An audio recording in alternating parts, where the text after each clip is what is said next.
Hey, Restrain got them hits. I ain't even gonna hold you. Restrain got some hits. The NBA Gambling Podcast on the Sports Gambling Podcast Network is brought to you by Edge Boost, the bank account built for bettors. Sign up at edgeboost.bet with promo code SGPN and get a $25 deposit bonus. Yes, sir. We are back with another edition of the NBA Gambling Podcast on the Sports Gambling Podcast Network. No me, no the voice, no guys, me. Really rough, Terrell Furman Jr. here at your service.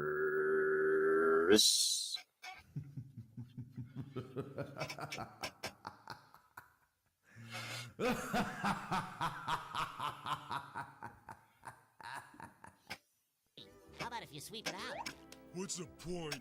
I can't do anything right. You'll do fine.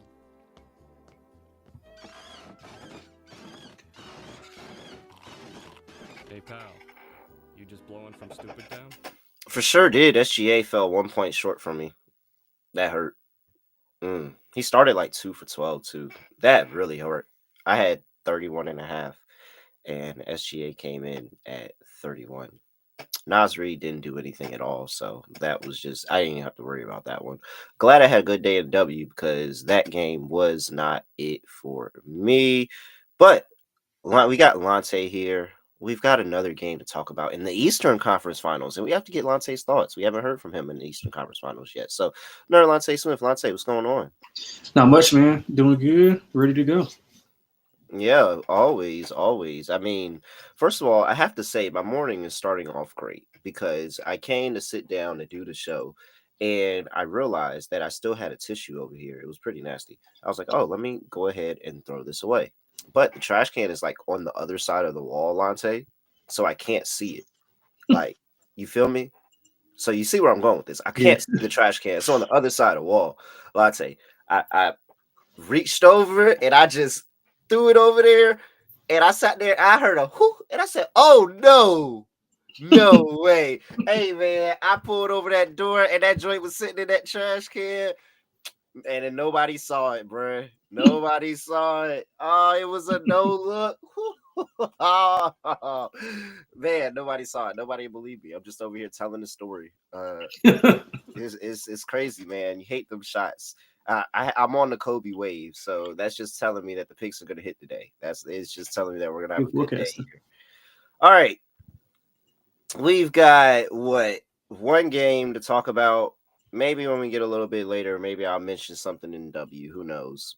But we've got the Eastern Conference Finals. The New York Knicks going up against the Indiana Pacers. Real quick, Lonte, I've already given out my series take. You have any take on the series for the Knicks and the Pacers?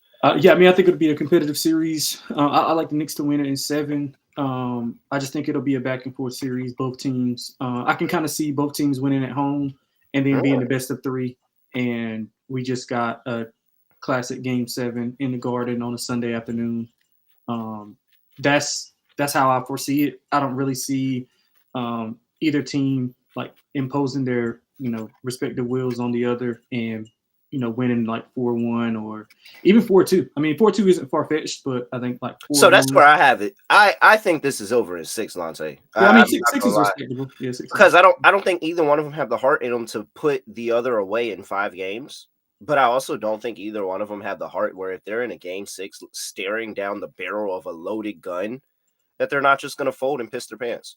So I think whoever is up 3-2 when we get to game 6, regardless if it's the Knicks or the Pacers, I'm effectively going to have, in my mind, series is over. It's not a bad way to look at it. Yeah, I think it'll be competitive, though. I think we'll see a back-and-forth series. Both teams are resilient. Big leads do not deter them from doing what they want to do. But, yeah, man, I think the Knicks are going to win the series in 7 games. So, well, I would like for you to be right about that, but we'll see. We'll talk about game 1, though. And, I mean, I don't really have anything. What a second half from that game yesterday. I mean, I think that's a zigzag theory series, so I really don't have anything extra there. Anything you looking? I mean, just depending on I don't know how far you want to go into it, but yeah, I mean, I think just the Thunder they played a great second half. I thought Minnesota got the shots that they wanted to get in certain aspects. and then they just couldn't capitalize. I thought Julius Randle was really good. Obviously, I think he scored 28. I was all over Julius Randle yesterday. Yeah, so I didn't. Everybody. Yeah, he scored, but I thought a lot of his points were just threes, which is kind of what you want him to do. So I think he played right into the hand. He was making them. Don't get me wrong.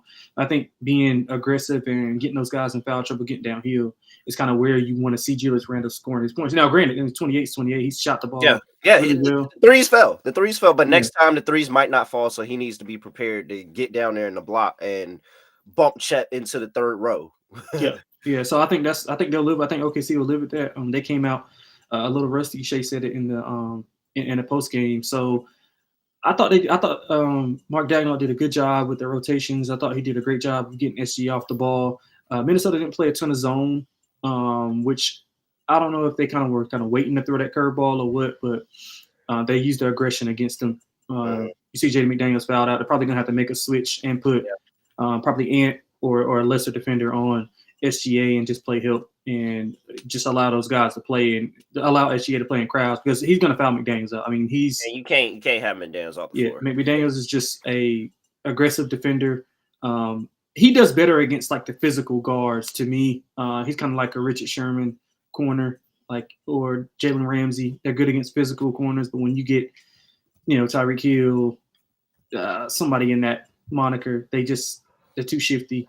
And they're just too aggressive, and Shea's using that aggression against them. So, I think it's going to be a good series. I think Minnesota will come back and have some adjustments. I think we'll get a better game too. All right. Reminder, Merch Store is running a promo, 20% off everything. Make sure you get in there, store.sportsgamblingpodcast.com, get some NBA Gambling Podcast gear, and you can use that promo code DGens, get you 20% off. All right. Let's talk about game one. New York Knicks welcoming the Indiana Pacers to the Mecca of basketball, Madison Square Garden. Knicks open up at 4. They're laying 4.5. 223 is the total. Injury. I don't think I have anything on the injury report here. Let me just double check real quick and make sure I ain't tripping. Let's see here. All right, we got an injury report for this game and nothing on the injury report as I thought. So you will be seeing the starting fives go at it and the bench for the Pacers go up against the starting five for the Knicks still. All right. Lonte. I think I have my mind made up that this is a letdown spot for the Knicks. I feel like that I am not blessed enough for the Knicks to come out here locked into game one and come out here all systems go.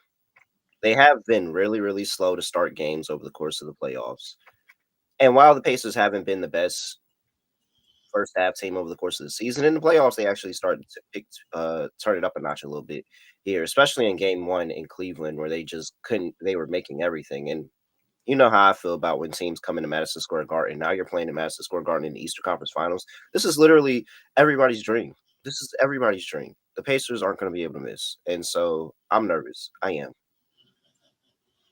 Yeah, I like the Knicks, man. I think this is the best defensive team that the Pacers have played. They can match the length and the size on the wings with the Pacers. Obviously, the depth is kind of what most people are going to point to, but I feel like that can be negated with how well OG and Mikal can play on the wings. If they can be able to, force Hallie into being a passer versus being a scorer and make those other guys work, I think you're going to live with Nembhard and Nesmith. Just if they're going to make threes, they're going to make threes. It's got to be the game plan for them. You just can't let Hallie get going. You can't get to skipping and talking and all that kind of stuff because once they see that, it's kind of like an avalanche. Everybody else just builds onto it. But I do think this is the best defensive team that they face, and Tibbs will have a game plan for them.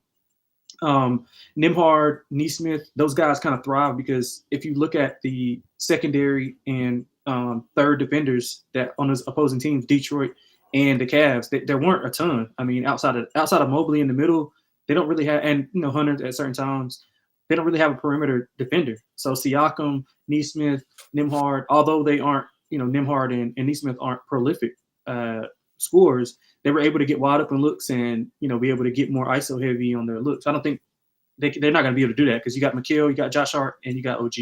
So I'm interested to see how Tibbs does the matchups. I would assume that OG is going to play a lot on Pascal, former teammates, similar game, similar style. And I would probably put Josh Hart on Hallie just to have him get in his personal space, kind of make him put the ball on the floor, drive to the rim, and you want Cat to kind of play and help side and be able to block shots and stay out of foul trouble. So I think the Knicks are interesting here. I like the better at 4, obviously, but I think it's still a good play because the Knicks haven't really played. They played one good game in that Boston series. They didn't really play a ton of good games. The closeout game. they didn't really play a ton of good quality games. They had good quality moments in that series, but they didn't play complete basketball. I thought the Pacers played peak level in their 2 series. So, which makes it interesting how you're now going against the Pacers and backing the Knicks. Yeah, but I think this is a better matchup for the Knicks than it is for the Pacers. It is. I agree. Yeah. If you asked me and you told me that this was a 5-on-5, Drew League, Pro-Am, whatever, give me the Knicks. But unfortunately, it's not. And the Knicks, when you get to the bench scoring, you have Deuce McBride, where hit or miss. You've got Mitchell Robinson, typically miss. And then you have Campaign, who I think should never step foot on a basketball court in the NBA. Yikes. Meanwhile, the Pacers have Ben Mathurin, who is cool. Obi Toppin. All right. I mean, I'm personally not really worried about Obi Toppin, but there are some other people in the gambling space that are very worried about Obi Toppin. Should be worried about Mathurin. Oh no, the person I'm worried about is Lonte. Fucking white boy. Oh, McConnell. God damn it. He kills the Knicks. Why? He kills the Knicks. They've had, how long has it been since the Knicks played basketball? 4 days? 5 days? Yeah, I think 4 or 5 days. Bro, can they please figure out how to guard TJ McConnell? Give me TJ. Well, I'm not even going to get to the player props because we'll talk about that in a second. But please figure out how to guard TJ McConnell. Because TJ McConnell is going to ruin this series. I'm telling you, it's going to be this obscure freaking player that's going to come off the bench. They're going to have like 20 points. It's going to piss me off over the course of the entire series. So I'm on the Pacers in this first game, plus 4.5. I just think that as a Knicks fan, I'm not blessed enough to get to the first game of the Eastern Conference Finals for the first time in my adult life, seeing that. And the Knicks are completely locked in after a series where they just were not playing their best basketball. Granted, a significantly better team, but they weren't playing their best basketball. And I think adjustment has to come. So I think Pacers get out early in this game. I like Pacers first half. I think the Pacers potential plus 4.5 is a good play because I could see this being like a Brunson last shot. He won it in game 1 and we're excited. And I'm coming back up here talking about bing bong and all of that. Or they just completely fold in and lose the game. So I'll take the Pacers. Yeah, I think the Knicks can. They have to start off better. That's been a constant theme for obvious reasons. We saw it all series with Boston, but technically they didn't really play well in the first quarter in the Detroit series as well. I think they were like maybe like -3 in those 6 games in the first quarter. But again, I think both of these teams have similar profiles. Like they both are really, really resilient. They don't get flustered when the lead is 12 or 13. They kind of just play their style. But I do think it's something to be said about the defensive effort that the Knicks have versus the defensive effort that the other teams have. And I think that team concept is going to be big on how they defend those guys because they're going to play a lot of those teams play drop coverage. Cat can get up on, now he has to stop fouling, but he can actually be up on that screen and they can play a little bit more in space. And that's kind of going to negate some of the things that they want to do because Indiana's, they want to get to the mid-range. They want to get to the mid-range. They shoot. I think they shoot like more mid-range or better at mid-range than any team in the NBA, specifically in the playoffs. And if they can shut that off and make them take tough shots, I mean, you got to live. I'll live with, Miles Turner taking, 28 footers with a hand in his face or a light contest. I'll live with Nesmith taking, a closeout. I'll live with Nembhard because you're going to have to live with something. You don't want Hadley. You don't want Pascal to kind of get going. But I do think Pascal and OG will cancel each other out. I really do. And I think the other 3 players are better than the Pacers' other 3 players. That's how I'm looking at the series, and that's how I'm looking at game 1. I think it'll be a really good tone set by New York. And one thing I want to see Tibbs do, and you mentioned McConnell, is whenever Jalen's in the game, like let's not have Jalen bring the ball up. let's have Josh Hart, let's have OG, let's have somebody else bring the ball up so Jalen Brunson is not working for 6-7 seconds to get up the floor, pass the ball, and then get it back, and you're into the offense with like 10 seconds left. So let's get Jalen, to half court. Have you got 4 players that are comfortable dribbling. They can get the ball up the court without less pressure.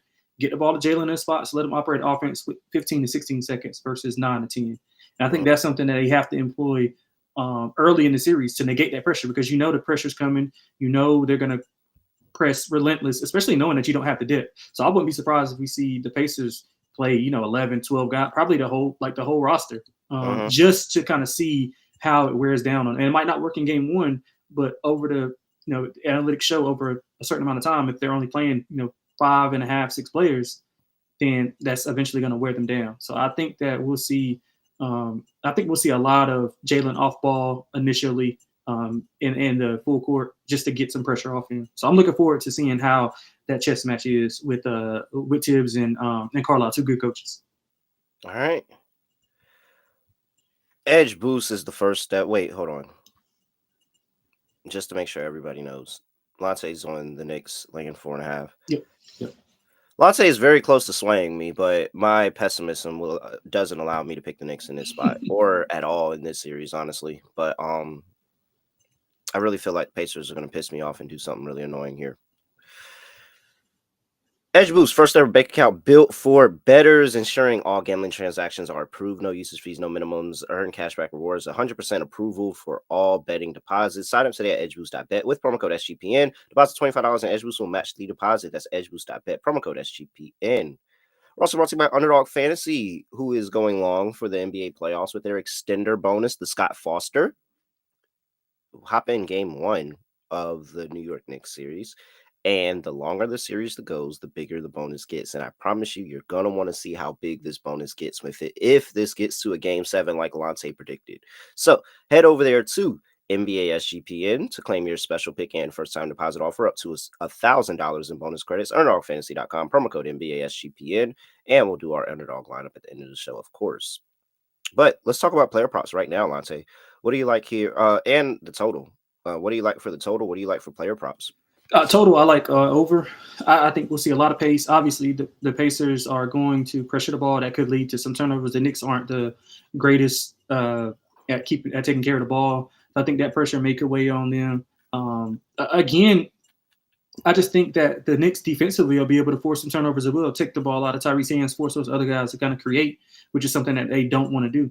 And I think Josh Hart will play a significant role in being able to make others beat them and be up in Tyrese's space to kind of force him to either A, get off the ball, or B, force some bad shots or turnovers. So I like the over. I think both teams will be able to score. I'm more so expecting the Knicks to kind of be able to get to the rim a little bit more, bring Miles Turner out, because I'm assuming he'll be on Cat. Regardless of who he's on, he's the only rim protector that they have. So if he's in the perimeter, driving lanes for OG, driving lanes for Mikal. Mikal doesn't take a lot of layups, so he's going to take a 8 or 9 foot pull up. He's going to fade away when nobody's at the rim. Yeah. So and you got Brunson getting downhill. Obviously, we should see a ton of. I wish you could bet Brunson post up, because I would bet the over. I think he's going to post up a ton. So yeah, I think it'll be efficient. I think it'll be a lot of pace. So I like the over. Over under 2.5 non-Nemhard charges in this game on drive. Probably 4. Over. Yeah, they never call him on that. And he extends, like, literally just. Like, he bullies them. And I'm just like, okay, bro. Like, I get it. He is strong for a guard, but, like, he's pushing off, man. That's not getting called all series. Okay, so I went on the Mothership Pod. By the way, I gave out Timberwolves first half money line on the Mothership Pod, and that hit. And I would love to tout that just because of how the game ended. Great call. But with that, I'm going for the sweep on the Mothership Pod. Don't want to jinx anything. No. Cat over 19.5 is what I played there. I think it's at 20.5 now. 22. 22 now? I see 22, yeah. I love Cat in this game. I love Cat in this series. I don't think they have an answer for him. Cat's destroyed the Pacers almost every single step along the way when he's played them. You look at Cat's numbers versus the Pacers here. Well, lost page. There we go. And he's had 40, 30, 21 in his 3 games as a New York Knick in scoring. Go back into the Minnesota Timberwolves. He's had 40, 23, 15, 32, 32, 30, 27, 42. I mean, would you like me to keep going, Lonte? These numbers are ridiculous. What he's No, I'm with you because I like Cat as well. These numbers are ridiculous. What he's doing to the Pacers, and so I am on Cat to have a big game. I've also already given out on my other show Jalen Brunson over 28.5 as well. I think that what's going to frustrate me about the game as I'm watching is I'm going to see a lot of Jalen Brunson and Cat and nobody else, and that's going to piss me off. And that's going to be the thing that makes me very frustrated. So I'm going to just go ahead and just bet it. And plus, I'm very, very tired, Lonte, of watching these series and not betting Jalen Brunson. Like, do you know how frustrated I was the last time they played the Pacers? And Brunson was just going over. And I'm like, man, do I want to jump in now? What if now's the time he has the bad game? That's going to piss me. No, I'm just going to go ahead and bet it off the rip. Jalen Brunson going over. What if he averages like 35 for this series, man? Like, nobody would be surprised.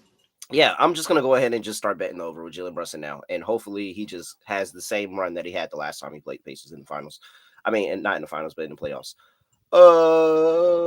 What else we got here, Lonte? Those are 2 that I've already given out. I mean, I like Towns too. Just echo the same sentiments that you just said. I also like Josh Hart, PRA. I think he'll be defended as a guy who's going to be dared to take shots. Obviously, we know the rebounds are going to be there. I think he'll be an initiator. Talked about Jalen Brunson being off ball. Josh Hart is a prime candidate to play the Draymond role where he is all alone because they're daring him to shoot, and he comes out and Brunson's coming off the pin downs, and he's finding guys at the rim or in rhythm shooting a jump shot. So I like Josh Hart, PRA over. Also like Deuce McBride. I do think that the TJ McConnell thing, they'll probably try to match those minutes because Deuce can be a jolt of energy.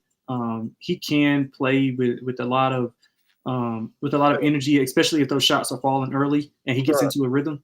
So I like Miles McBride to go over his points as well. I think he'll have some opportunities to get on the floor and play decent minutes. Bro, if he better match something TJ McConnell doing. If TJ McConnell ain't doing nothing, cool. But like, if he doing something, you better be doing something with him. With that being said, TJ McConnell's points and assists are at 9.5. Lonte, he's been over this in 9 of his last 12 games against the New York Knicks. In fact, I would love to read off for you his stat line in points and assists: 22, 21, 22, 7, 25, 12.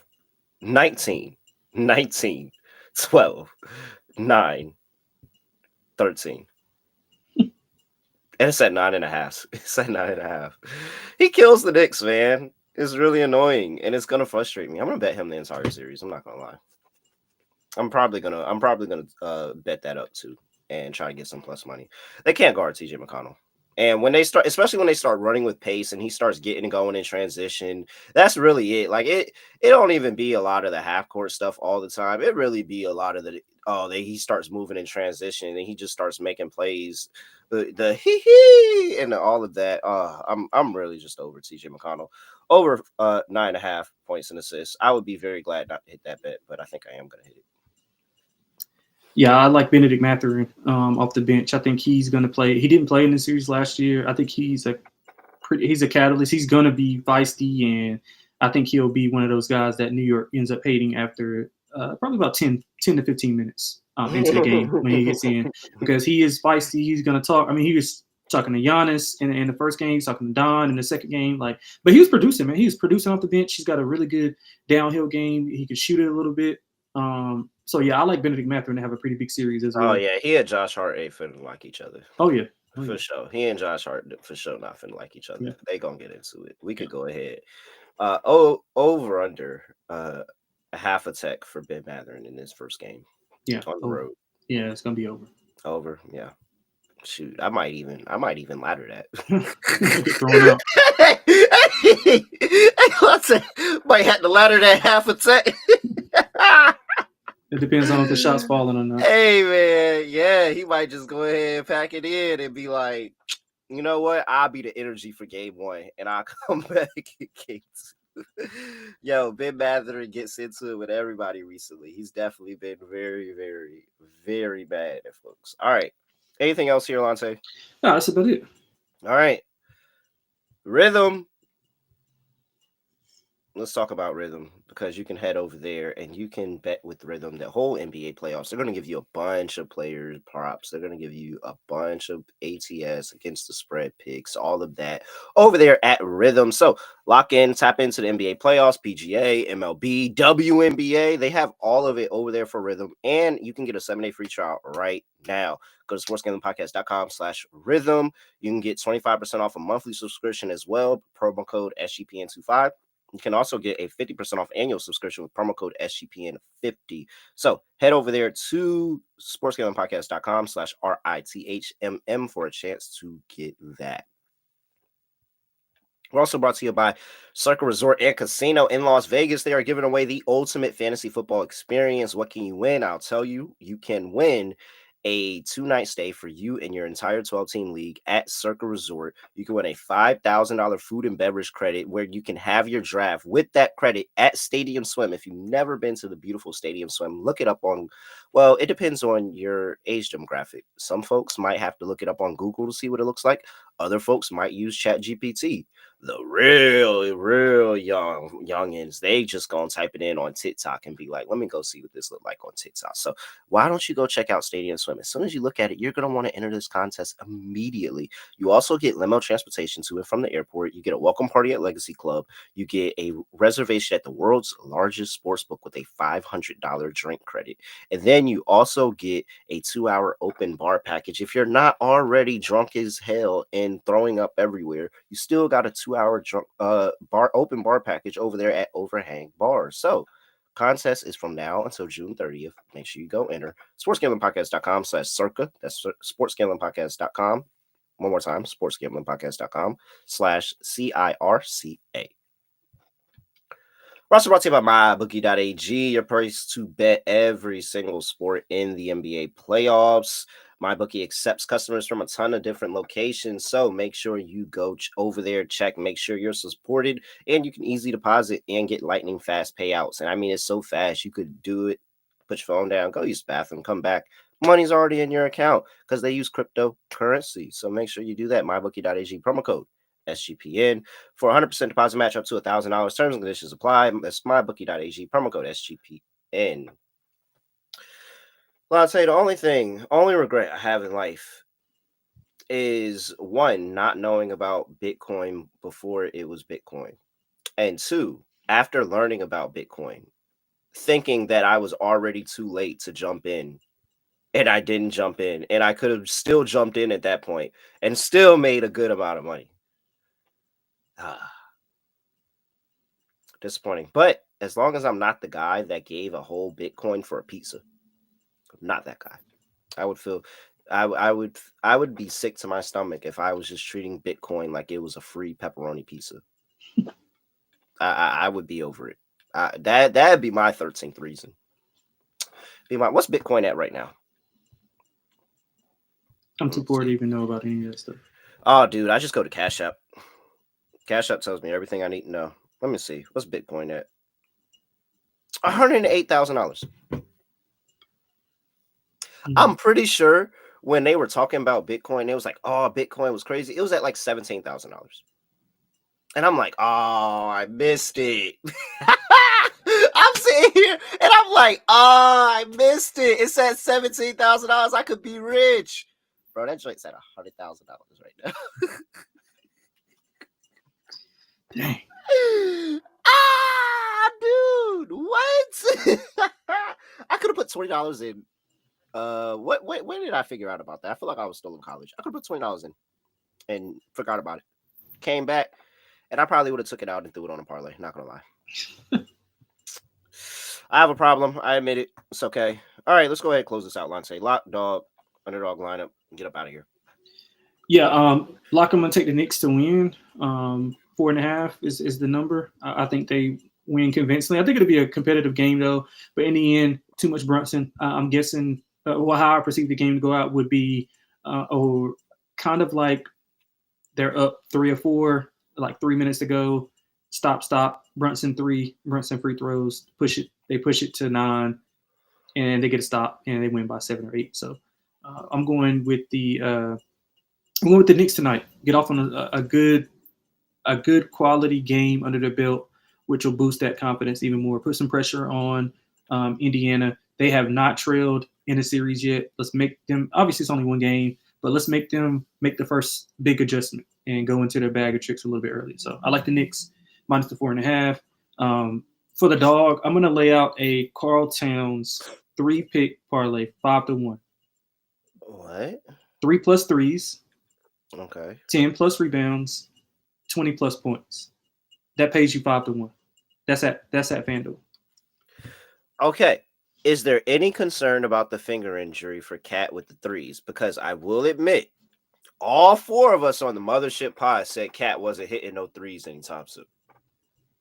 Yeah, I don't think he was taking as many as he should. This specific series, I think the pick and roll with him and Brunson will be really effective because they're going to bring Miles Turner up because that's what they want. They want Miles Turner on Jalen Brunson. So let's bring Miles Turner up.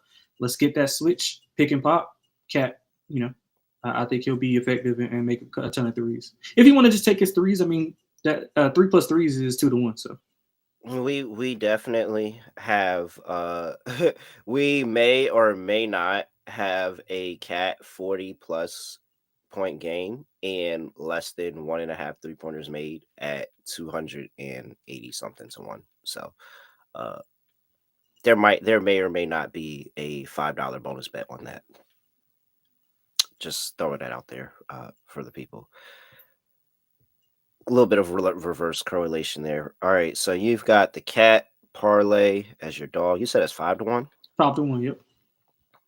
Jeez, I don't know if I'm gonna get a dog that close. All right, lock. I've already gave out Cat. I've already gave out Brunson.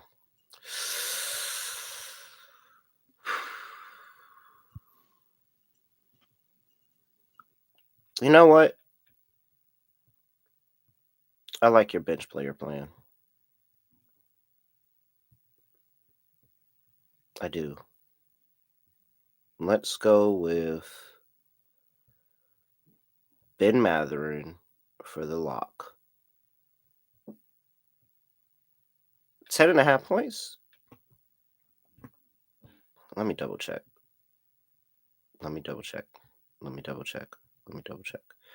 Can you hear me? Am I good? Everybody can still hear me? I feel like I don't hear anything in my headphones. No, you can. Oh, okay. I felt very quiet in my headphones. I'm like, whoa. I don't even know if everybody can hear me still. All right. Oh, yeah. 4 of the last 5, he's been over it. Yeah. Okay. So Ben Matherin, 10.5 points lock. Just had to double check that. Dog. TJ McConnell.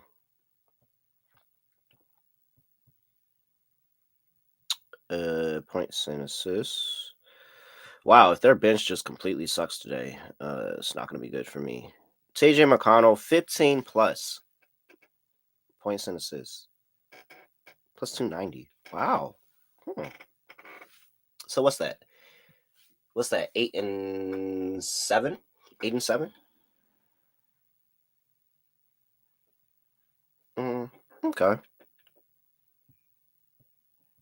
What's the points, rebounds, and assists at?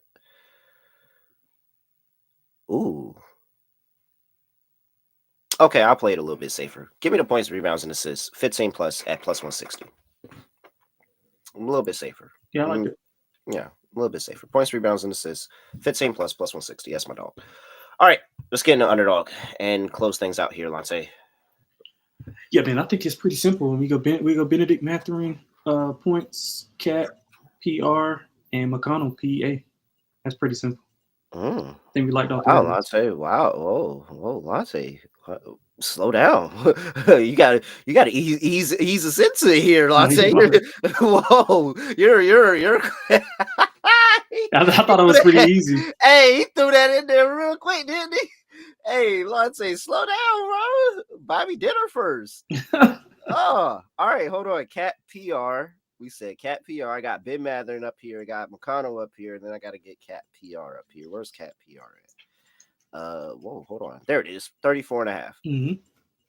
All right, so we got TJ McConnell higher 9.5 points and assists. Ben Matherin higher 10.5 points, and Carl Anthony Towns higher 34.5 points and rebounds. It's a winner. Yep, and throw that into Underdog Fantasy. Shake it up. It gets you $100. Gets you $600 over there at Underdog Fantasy. Make sure you use that promo code NBA SGPN. Claim your special pick and first time deposit offer. With that, Lonte, anything else for the people until we get up out of here? That's about it, man. I'm not saying I have a 280 to 1 cat bonus bet, but I'm not saying that I have a bonus bet on cat 280 to 1. Yeah, man. Dude, if Cat were able to do some nut stuff like that, the 40 plus point game for Cat is coming in this series. I feel pretty confident about that, actually. I just don't know which game is going to happen. And if he just doesn't hit threes, what? All right, 281. That's crazy. I'm going to play that every single game of this series. I put $5 on that every single game. That's 5 times 6, 30. Okay, max $30 lost. But if it hits, dude, yeah, I'm going to continue to do that. All right. Not anything else for people before we get up out of here. I mean, that's it. Best of luck to everybody.